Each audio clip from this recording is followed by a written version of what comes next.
Okay, so dear Dharma practitioners, be comfortable yourself and relax your body.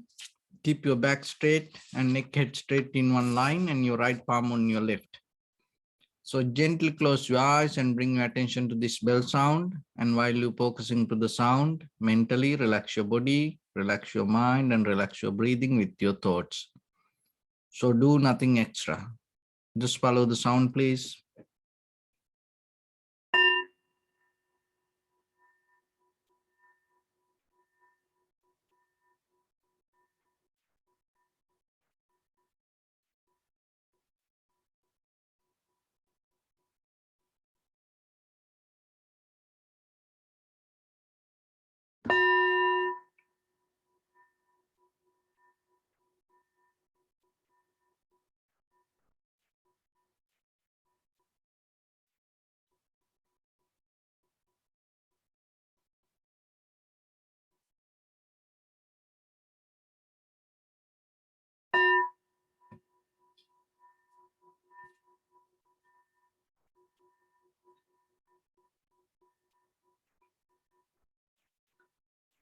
Namo tassa bhagavato arahato samma sambuddhassa. Namo tassa bhagavato arahato samma sambuddhassa. Namo tassa bhagavato arahato samma sambuddhassa. Homage to the Blessed One, the Exalted One, the fully enlightened One. So, dear Dhamma practitioners, before we start our practice session, as usual, we'll take few minutes for ourselves to understand how this practice will benefit for us to develop our inner awareness. So when it comes to our practice, and mostly the people say, I am Buddhist and I practice meditation. So what is the relationship with the Buddhism and meditation? Why the Buddhists need to practice meditation? What is the meaning of Buddhist? And mainly people that talk about it with the ism, Buddhism. And also when it comes to meditation. And what is the end result of meditation and how it related to the ism or the Buddhism. So when it comes to Buddhism, it's a very classical word for that is called Buddha Sasana. So the very sasana means doctrine. So the Buddha Sasana means Buddha's doctrine or the teachings. From the ancient time, the sasana was a kind of like a very traditional words to mention the command and order or the message, or kind of like if the information's related to certain kind of group, also introduced by the name of the sasana. So then when it comes to the doctrine of the Buddha, it introduced as the Buddha Sasana. And the whoever follows certain kind of rules, command, or the message, or the teachings, or the doctrines, that group we call Sangha. So the very purpose of the community of Sangha, follow and practice whatever the teachings related to certain person or the method. So then the very responsibility of the community of the Sangha practicing the Dharma, and then that practicing we need to bring up to the next generation, or we have to kind of like have a conversation That is the, so when it comes to gathering, another way we call that our sangha. So our sangha means that kind of like a group of people discuss certain things. So the very purpose of that the sangha discuss or communicate what you practice, not that the information. This is very important, that it is not just talk about some informations about something, but it is about you talk about what you practice. And so that's how the community of Sangha developed. And then that is how this Anusasana, or the very method of this sharing knowledge and wisdom came. So it has a 2,600 years almost, that kind of background history. So when it comes to that, then your responsibility, when someone come to the community of Sangha, your purpose should be get the very authentic message from through the group or the people related to the main messenger or the main teacher. So then your responsibility should be, even though we have a community of Sangha, gain the Buddha's message. Recognize that what the really Buddha taught. Not to caught up with the prince or the community, or the maybe when it come to when you become comfortable with the prince, when you come to the community, when you become so close to maybe some prince, and then you start to believe that person taught. You start to believe that person's opinions. But that doesn't work. When it comes to the community of Sangha, especially while we practice, you can't put any favor to some people's their personal opinions. You always need to relate it to the Dharma. And at the same time, if anyone go out of the main path, then it is your responsibility as a good friend, as a Kalyana Mitra, take that person out of that wrong view and keep it to the right path. So then the both way get the benefit. So then that when you go to the Buddhas, the message, that message, it's not a kind of like the doctrine itself not can digest by each and everyone in the same level. So that's why in a different ways that the Buddha introduced this Dharma. So then you have to be very careful regarding once you start to practice, you have to know the systematic doctrine, and how, according to the person, that how the Buddha introduce it as example.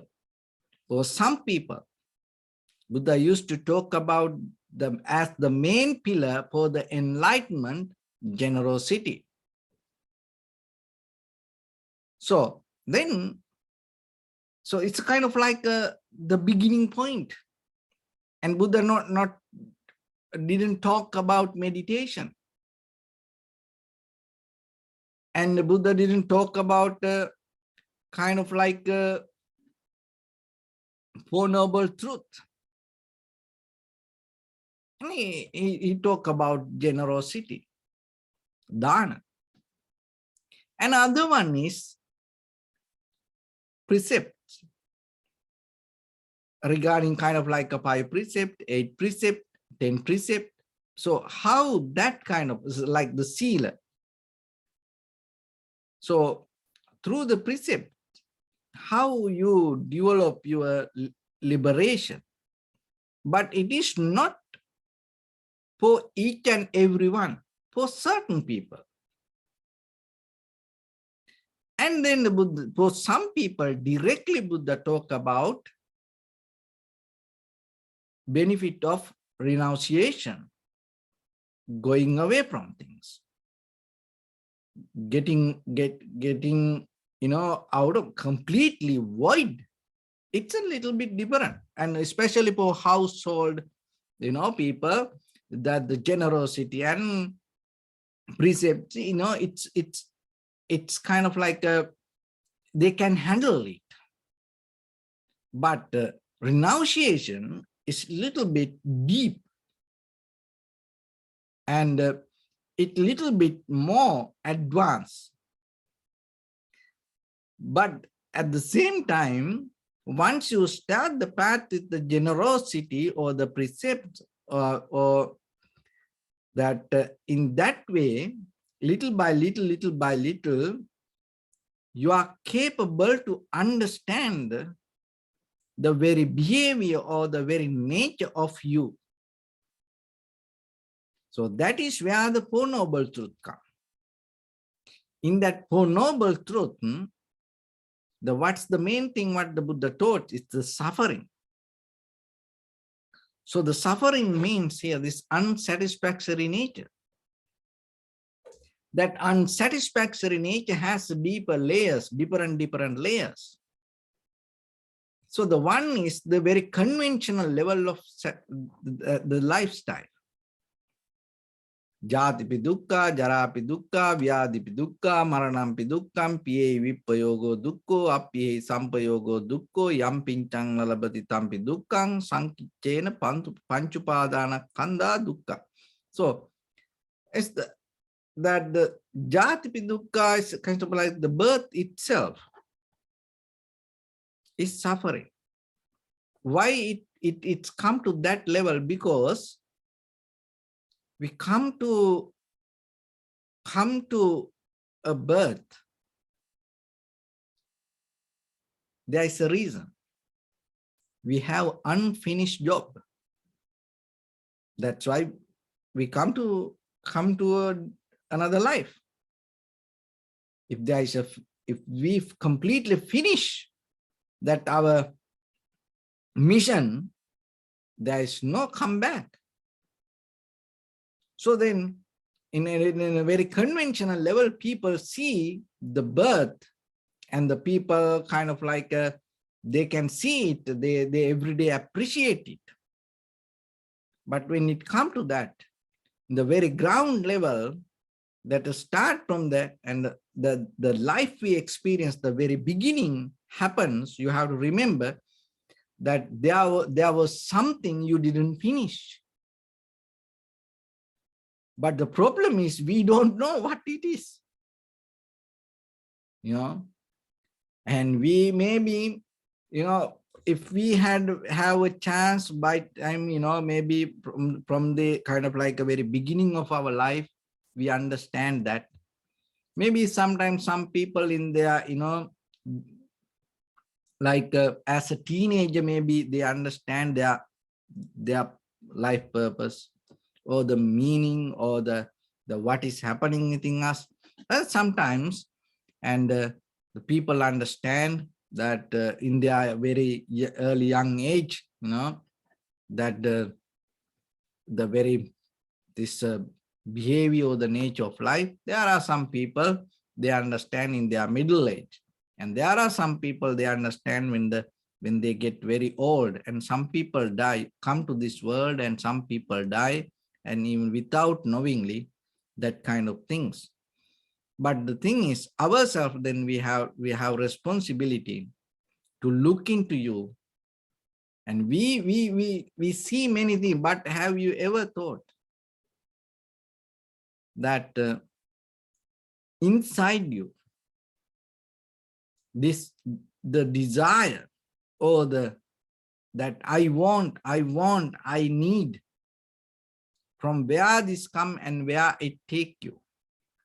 So this is the reason. Remember this, and try to catch it and keep it with you, and try to reflect on it later.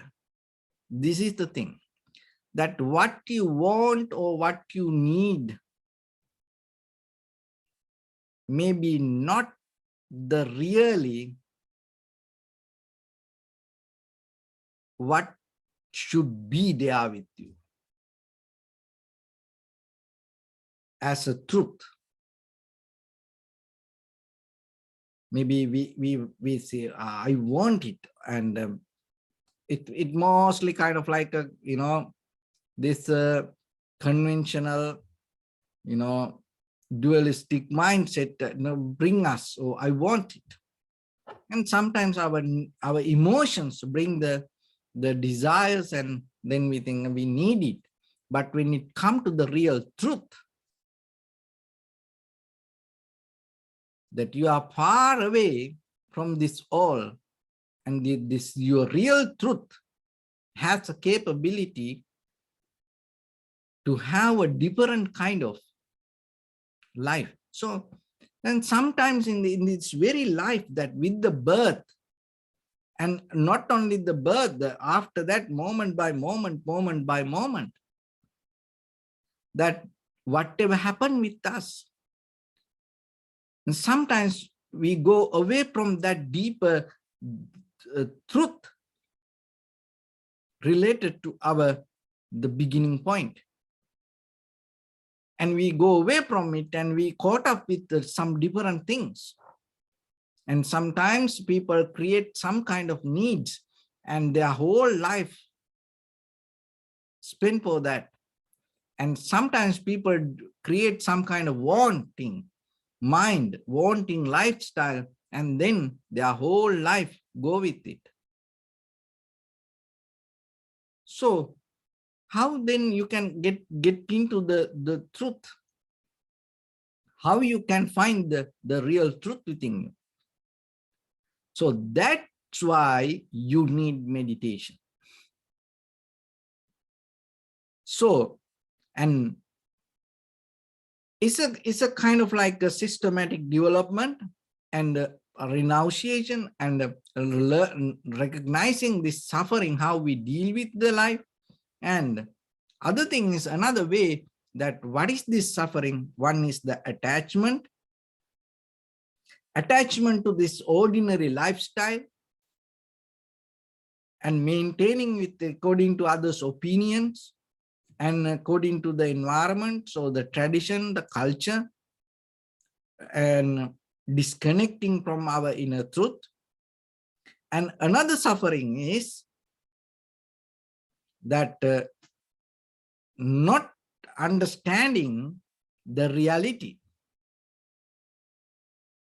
So, and another suffering means, and deeply more advanced level of suffering, is clinging to our 5 aggregates: form, feeling, perception, volition, and the consciousness. So in that deeper level of suffering, recognizing the very behavior or the nature of suffering, you can't, this is very important, remember this, you can't get it by words, or you can't understand it by conversation, or you can't understand it by reading books. It's a totally different way of developing a method or the wisdom. And that's found by the Buddha. It has the kind of like it has a way that little by little developed before the Buddha. It is not, there's nothing come suddenly that come to one person. It's a gradual, step-by-step process. As you know, that our body, our mind, every day developing. So then, as you and me know whatever today, it is not just myself I know, or yourself you know. that when it comes to you know that your mental behavior, it has a history. Your mind developed through your parents, your grandparents, your grand-grandparents, and their behavior already in you. And the very latest version is you. That is the important thing. But that doesn't mean you are the only version of it. No, you are the latest. So like that, each and everything in this around our life, the same thing. Look at this computer or the cell phone or the iPad that you and me now that having this conversation. So this iPad suddenly didn't come to the world. It has a history. It is a process. And out of that process, you may have the latest version. So then you can't get this as, oh, this is what I have. And you can't separate it from its own history. So same thing with your mind also. Same thing with the Buddha also. The Buddha is not suddenly appeared. And before the Buddha, people used to look what is the Buddhahood. What does that mean? Then that's mean that concept regarding the Buddha used to be in the world. And renunciation. And that the idea of the ultimate truth. What is the truth? That's why as Prince Siddhartha in his journey towards the Buddhahood, and he had two main purposes. What is profitable and what is truth. So he went to many teachers and he questioned that. And that doesn't mean only him question it. He was a part of it. But the thing was, he's the one who that came out of that entire system and found out the very pinnacle of this journey. So that is the enlightenment. So when it comes to that, the very behavior, the very mental attitude that he had to have that breakthrough threshold, to move from this level to that level, from ordinary way of reasoning and understanding, transform to completely different way of reasoning and understanding.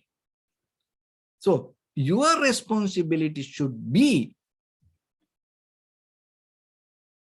recognize that rather than just follow the ordinary way, because that what you and me, use that the method to learn these things and practice meditation, and this is very old. And you and me, it's not a method that we should go backward. No, it is not that. That the very mistake most of time we try to look and see what happened during the Buddha's time, and how during the Buddha's time, how they used to do that thing. And maybe you start to do the same thing. No, you can't do that. Because the very principle of the life, according to the Buddha's doctrine, cause and effect. So you are very result of the cause and effect, causation. So then, if you are capable to tune according to the very moment of the environment and understand how things come to be, that is the method of the Buddha's doctrine. Not whatever that exactly follow or start to repeat same like that during Buddha's time. And then other thing is that is the ordinary lifestyle. And when it comes to the mental practice, how the doctrine of the Buddha became totally different than the others' teaching. One of the major reason is the most of time people used to look and depend and believe there is something beyond us. That is what take the final decision, not you. So then you develop certain qualities, but the final decision come out of maybe some higher power or something. Or maybe if it is something happen in you, maybe you just surrender to it without knowingly what it is. So as example, just imagine you keep practicing meditation. And you keep practicing meditation. One day you feel so calm, you feel so relaxed, and that is the first time that you felt that kind of feelings. And it's kind of like you floating, and the kind of like you feel like you are in the middle of the cloud, and then you afraid to look into this experience. Why? Because you so like it, and then you don't want to disturb it. You just hold, oh, wait, what will happen? You fall into that, rather than becoming mindful and observing thoroughly what this is, how this can happen, why this experience come to me. You just fall into it. You don't want to get out of it. So, but when it comes to the vipassana, it's not like that.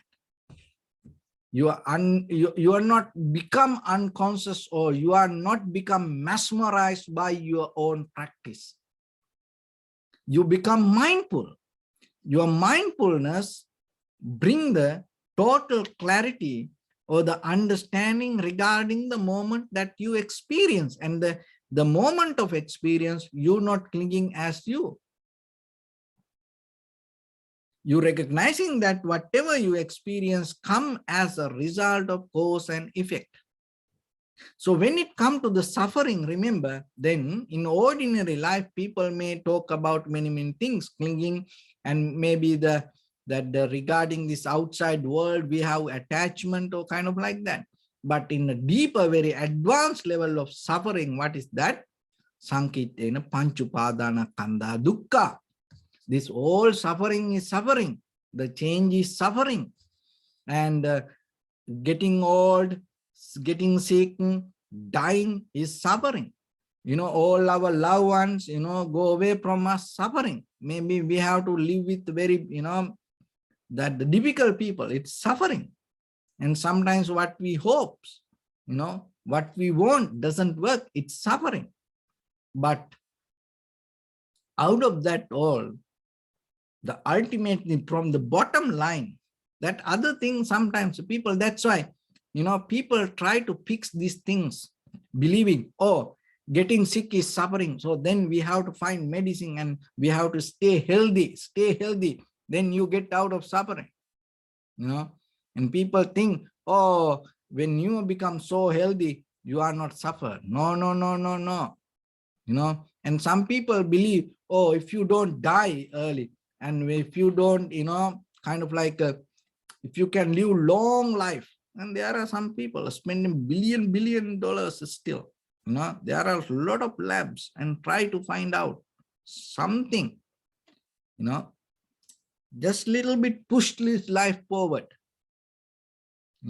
maybe 1 month, 1 year, to put forward. And just imagine, one day they may find out 1,000 years you can live.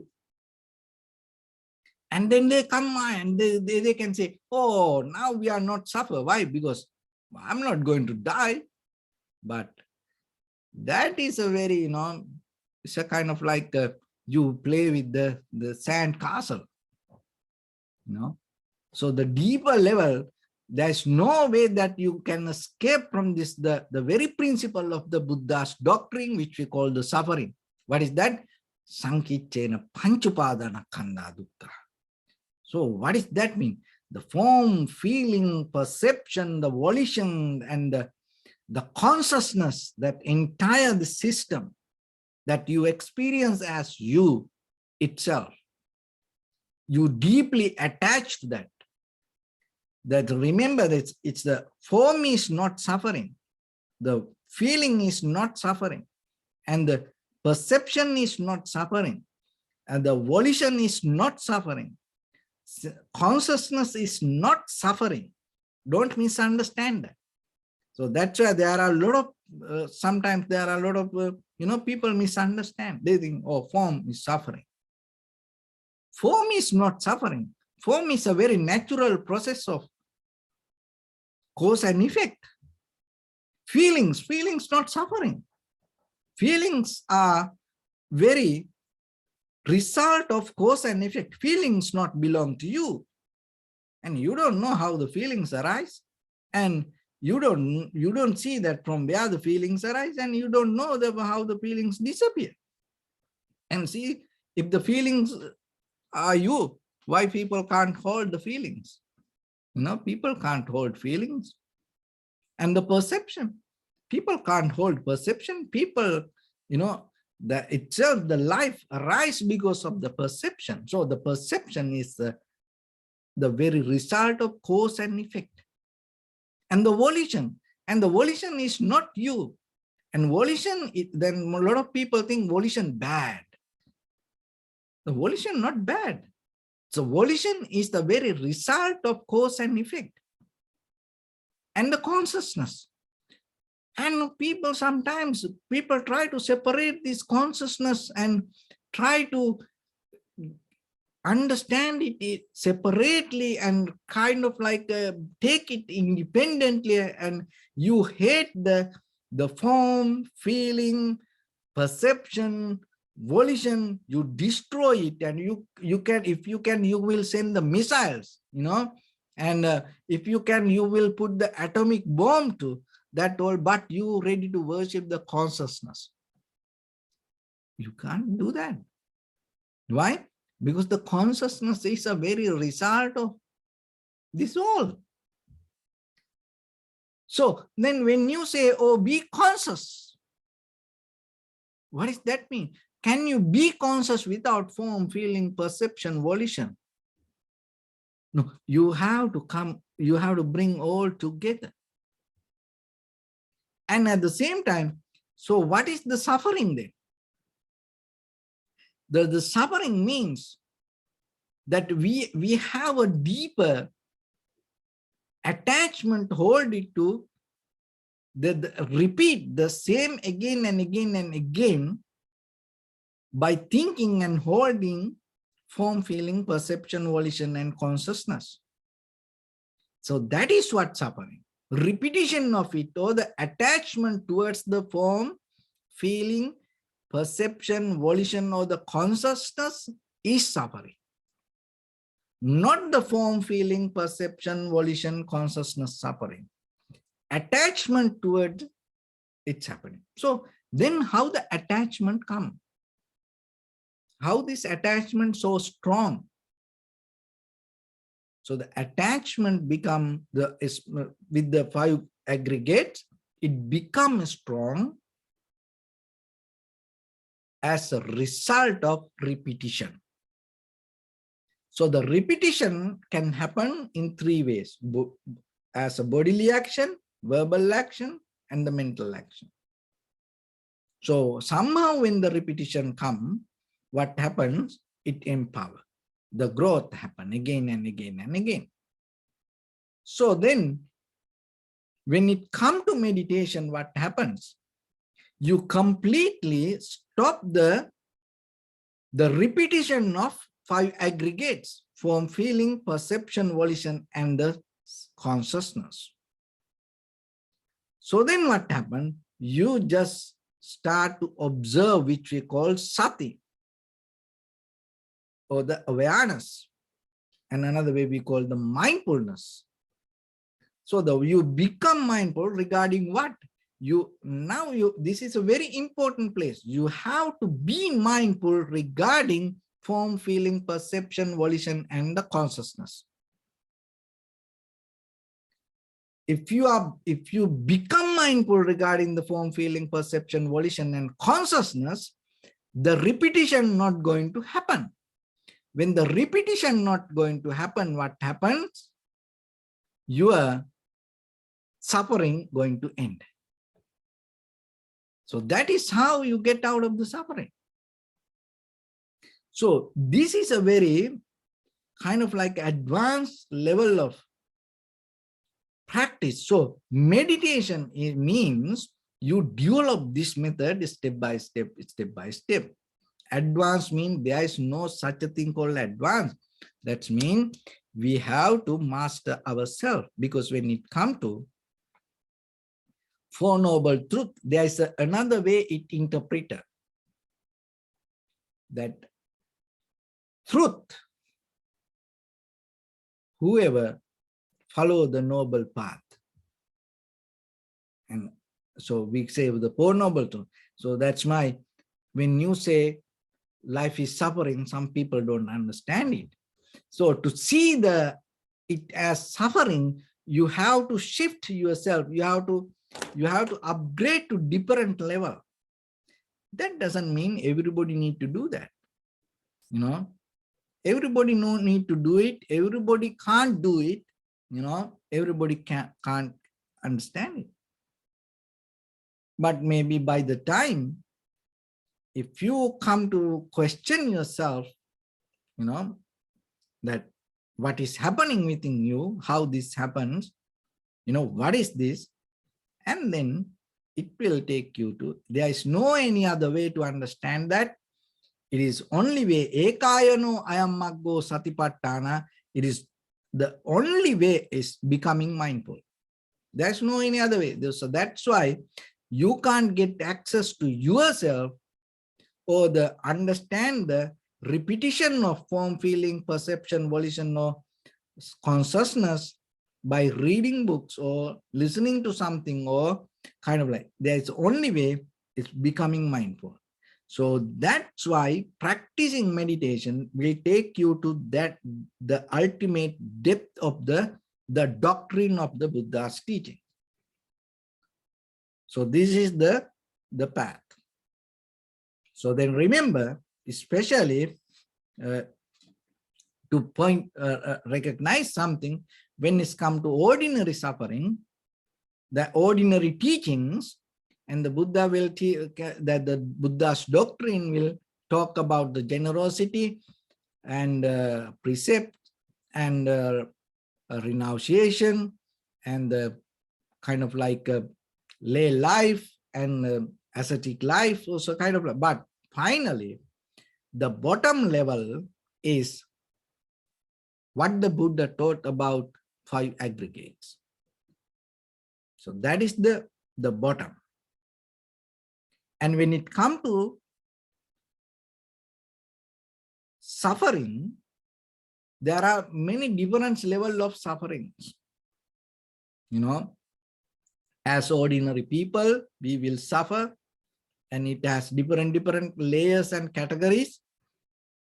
And at the same time, there is with the wisdom path, and when you don't know regarding things, that also bring the suffering.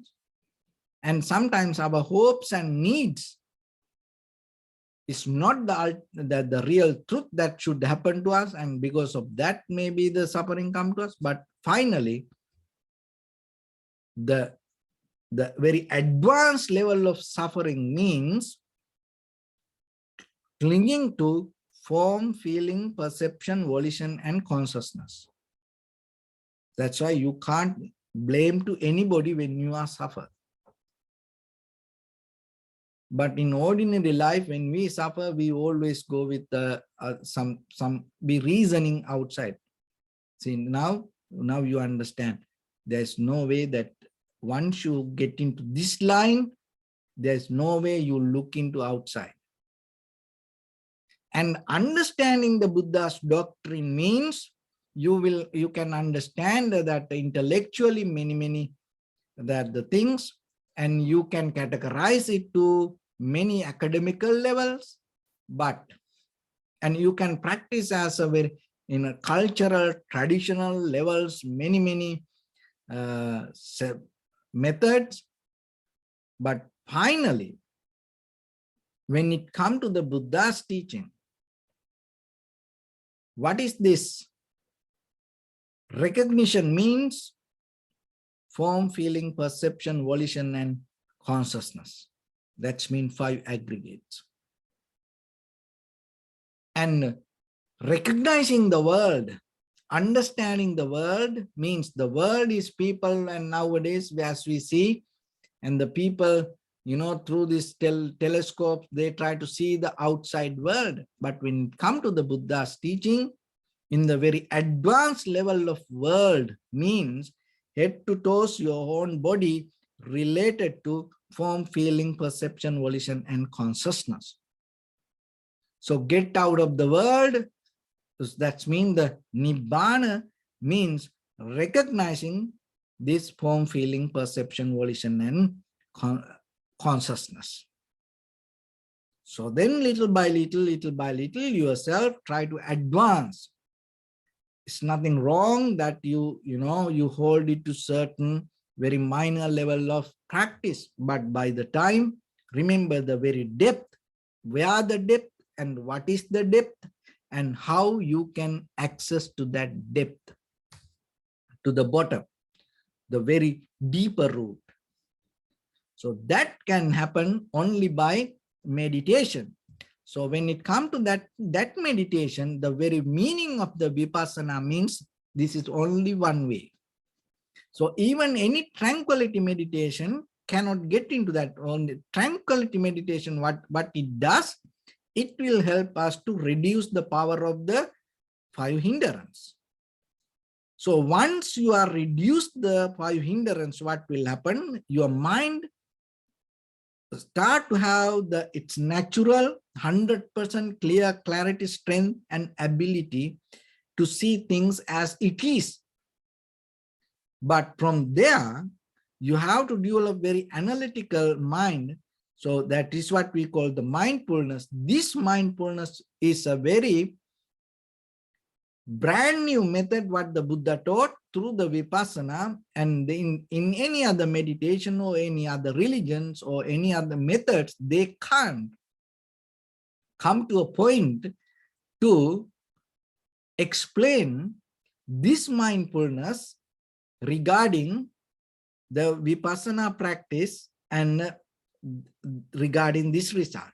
The very reason for that, very logical reason is that the ultimate result or the goal, most of time, that it related to, as example, the world or the universe or the liberation. So like that, it's mostly ourself related to something. Even we become free from ourselves, we become free to become with the harness with the higher power. But here, not like that. We go other way. So here, we go to the 5 aggregates. That means the very essence of the universe, that ourself, our life. And we recognize this each and everything interconnected and depend on the cause and effect. And there is no such a thing can take as separately, independently. So then when it comes to the change or the impermanent, what is the meaning of impermanent? So sometimes people can say, oh, impermanent, oh, this is impermanent, or this pen is impermanent, or this world impermanent, or our body impermanent. You can know it is not that. Your body impermanent, then how you become again? What is that? So what is then in the depth of the impermanent pain? Impermanent of the form, feeling, perception, volition, and the consciousness. To see that, you have to come to practice this mindfulness. And that is the very depth of this whole practice. So then remember to advance yourself and your wisdom, your knowledge, your background with the practice, and the way you focus to things, and Now you have a deeper understanding and clarity where are you heading. So that is, it is very necessary for you, because you should know it is your rights. When you practice something, you have to know it from in each and every angle. So this is a kind of like the in the depth of the Buddha's teaching, and according to the, and also parallel to all other teachings. Why the Buddha mentioned ekayano ayamaggo satipatthana? There is no any other way. This is the only way you have to get access to the depth, this.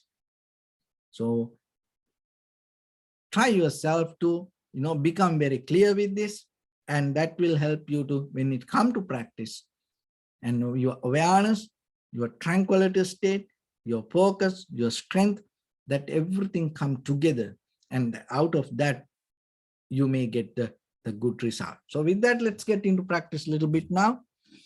So your right palm on your left and neck, get straight in one line, and be comfortable with your posture. Bring your attention to your body and scan head to toes yourself and say Swapatveva, oh, may I be well and happy, 3 times.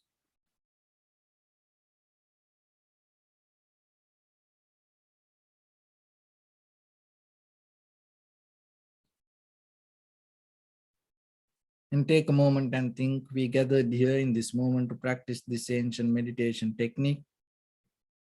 All the Buddhas, all the enlightened masters followed this path and achieved wisdom. So we also gathered here to accumulate that knowledge.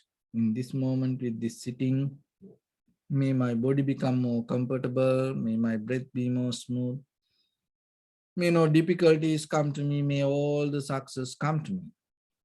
Also think for a moment, this is the last moment we're spending in this very lifetime, and detach your mind from all your past memories and as well as any kind of future thoughts. Just try to remain in the present moment, observing the sensation of your inhalations and exhalations. So in the beginning, deeply and gently, breathe in, breathe out 3 times, please, and find the sensation.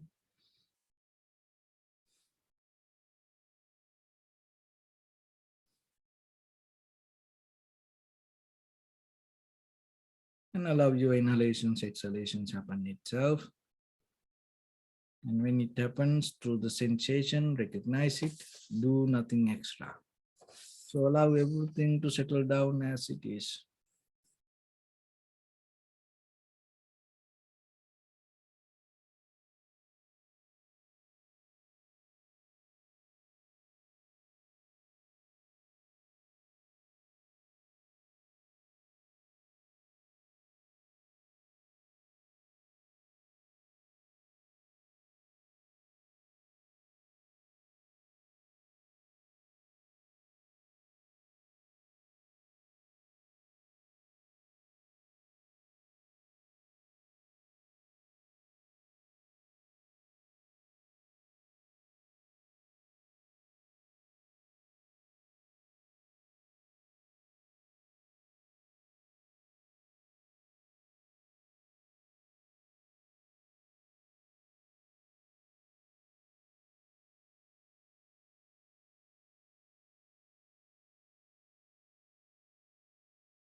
Say sadhu, sadhu, sadhu.